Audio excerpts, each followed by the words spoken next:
When I was 16 and had just gotten my license, I was begging my parents to let me take the car out alone. Finally, I was allowed to drive the car by myself for the first time.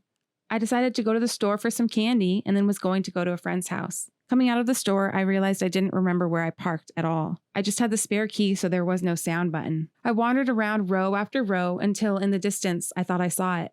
Finally, I walked over and put the key in the door, and as I opened the door, a few things started to fall from the car. Some receipts and some toys, and it didn't make sense at all. It wasn't until I fully got the door open, about to crawl inside, when I saw it. This wasn't my car, and there was already someone sitting there. She was still buckled into the driver's seat, a slit across her throat that looked so deep her head was barely connected to the body. Blood poured down from her neck to the seat, to the floor. It was everywhere. Her head slumped backwards and her eyes were barely open, her face frozen in fear and a ghostly white. I didn't know what to do, but I must have screamed as I stood there shaking. It seemed like forever before anyone came over. An old man came over, and I remember hearing him call the police and asking me for my parents' number.